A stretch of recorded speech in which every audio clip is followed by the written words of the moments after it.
আজি আকৌ এটা নতুন ভিডিঅ'লৈ সকলোকে স্বাগতম জনাইছোঁ। আজি যিহেতু ঠাণ্ডাৰ ছিজন হয় আৰু ইমান পাচলি ওলাইছে, মই ভাবিলোঁ আজি ভেজিটেবল এটা আচাৰ বনাওঁ। তাৰ কাৰণে মই ফুলকবি, মূলা আৰু গাজৰ এই ধৰণে মই অলপ দীঘলকৈ কাটি পেলাই লৈ লৈছোঁ। আৰু এতিয়া এইখিনি মই মানে আগতে ধুই পেলাই তাৰপিছতহে মই কাটিছোঁ, পানীখিনি শুকুৱাই লৈছোঁ। আৰু এতিয়া এটা বাতিত মই গোটেইখিনি মই ট্ৰান্সফাৰ কৰি দিছোঁ। এই ধৰণে মই গোটেইখিনি লৈ লৈছোঁ আৰু এতিয়া ইয়াত মই 2 চামুচমান নিমখ দি দিম। এইদৰে 2 চামুচমান মই নিমখ দিছোঁ। দি পেলাই এইখিনি খুব ভালকৈ মিক্স কৰি ল'ম যাতে গোটেইখিনিৰ গাতে নিমখখিনি খুব ভালকৈ লাগি যায়। এইটো আকৌ আৰু এটা ধৰণে কৰিব পাৰি, মানে বইল কৰি পেলাই শুকাই পেলাইও আচাৰ দিব পাৰি। মই বইল কৰা নাই, মই নিমখ দি পেলাই গোটেই ৰাতিৰ কাৰণে মই এই ধৰণে থৈ দিম। তাৰ পানীখিনি গোটেইখিনি ওলাই যাবগৈ। এতিয়া ৰাতিপুৱা এই গোটেইখিনি চাওকচোন কিমান কমি গৈছে, তললৈ গৈছে, মানে এইখিনি পূৰা ছফ্ট হৈ যায়। নিমখ দিয়াৰ পিছত পূৰা ছফ্ট হৈ গ'ল আৰু চাওকচোন কিমানখিনি পানী ওলাইছে। আৰু এতিয়া এইখিনি মই ভালকৈ চাকনি এখন দি খুব ভালকৈ চাকি ল'ম যাতে পানী গোটেইখিনি হেৰি হৈ যায়। আৰু দেখিছে নহয় একেবাৰে কোমল হৈ গৈছে। আৰু বইল কৰিলেও এই ধৰণে হৈ যায়গৈ, বইলো কৰি ল'ব পাৰে। যদি এই ধৰণে গোটেই ৰাতি ৰাখিবলৈ সময় নাই তেতিয়াহ'লে আপোনালোকে বইল কৰি ল'বও পাৰে।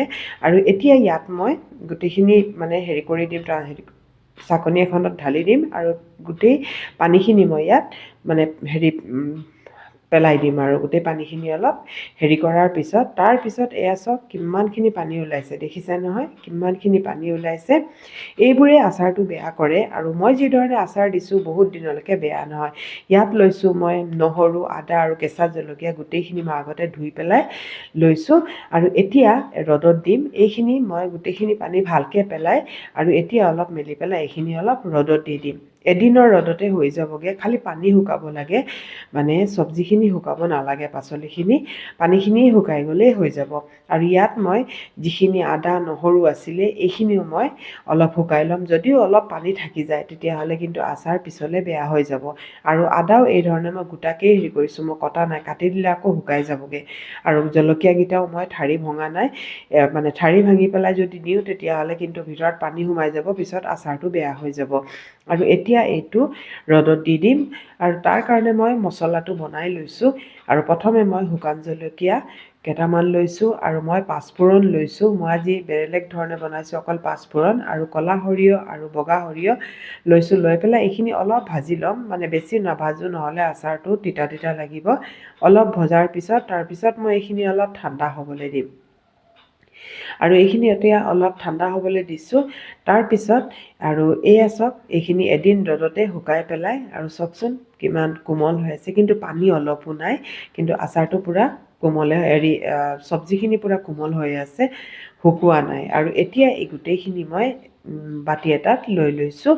আৰু এই ধৰণে মই গোটেইখিনি বাতিত লৈ আৰু আদাখিনি মই অলপ দীঘল দীঘলকৈ কাটি ল'ম। এই ধৰণে মই আদাখিনি অলপ দীঘল দীঘলকৈ কাটি লৈছোঁ। এয়া চাওকচোন এই ধৰণে অলপ কাটি লৈছোঁ, অলপ দীঘল দীঘলকৈ। এয়া চাওক খুব হেৰিকৈ কাটি লৈছোঁ, বা এইখিনি মানে হেৰিকৈ কৰি লৈছোঁ। আৰু এতিয়া কেঁচা জলকীয়াও মই এই ধৰণে ফালি লৈছোঁ। এয়া দেখিছে নহয় এই ধৰণে মই ফালি লৈছোঁ। আৰু এতিয়া গোটেইখিনি মোৰ কটা হৈ গ'ল।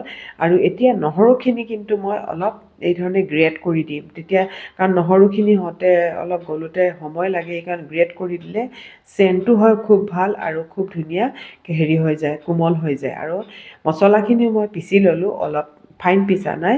আৰু এতিয়া ইয়াত মই দিছোঁ অলপ ক'লা নিমখ, কাৰণ আচাৰত ক'লা নিমখ দিলে খুব ধুনীয়া হয়। আৰু ইয়াত মই দিছোঁ অলপ বগা নিমখ।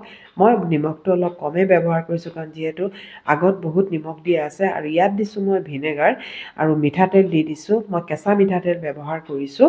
আৰু ইয়াত দিছোঁ মই হিং, কাৰণ আচাৰত হিং দিলে তাৰ ফ্লেভাৰটো খুব ভাল আহে।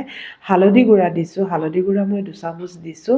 আৰু জলকীয়াৰ গুড়ি দিছোঁ। হালধিৰ গুড়াটো দিলে মানে বহুত দিন শ্বেল্ফ লাইফ বাঢ়ে আৰু অলপ বেছিকৈ দিলে। আৰু মছলা কিন্তু মই গোটেইখিনি দিয়া নাই, অলপ বেছিয়ে পিচি পালোঁ। আৰু মই অলপ মছলা দিছোঁ, মানে আধাখিনি দিছোঁ। আৰু এতিয়া এইখিনি খুব ভালকৈ মই মিক্স কৰি লৈছোঁ। এই ধৰণে খুব ভালকৈ মিক্স কৰি ল'লোঁ, কাৰণ মছলা মই ইমান বেছিও নিদিওঁ আচাৰত, আৰু তেলো মই ইমান বেছি নিদিওঁ, তেতিয়াও আচাৰখিনি ভালেই থাকে, একো বেয়া নহয়। আৰু যদি ভিনেগাৰ নাথাকে তেতিয়াহ'লে আপোনালোকে হেৰি দিব পাৰে, নেমুৰ ৰস চেপি পেলাই দিব পাৰে, তেতিয়াও আচাৰখিনি টেঙা হৈ যাব। আৰু মই ভিনেগাৰ দিছোঁ, এইখিনি আচাৰখিনি এনেই টেঙা হৈ যাব। আৰু এতিয়া এইখিনি মই এটা চিচাৰ বটল লৈছোঁ, কাৰণ আচাৰটো সদায় চিচাৰ বটলত দিলে বহুত দিনলৈকে ভাল হৈ থাকে। আৰু এতিয়া এইখিনি দি পেলাই আৰু ওপৰৰ পৰা মই অলপ আকৌ কেঁচা তেল ঢালি দিম। এই ধৰণে মই ওপৰৰ পৰা আকৌ মই কেঁচা তেল ঢালি দিছোঁ। এতিয়া এসপ্তাহমান মই ৰ'দত দিম, তাৰপিছত ইমান ধুনীয়াকৈ আচাৰখিনি খাব পৰা হৈ যাব, কোমল হৈ যাব। যদি ভাল লাগিছে লাইক কৰিব, শ্বেয়াৰ কৰি দিব।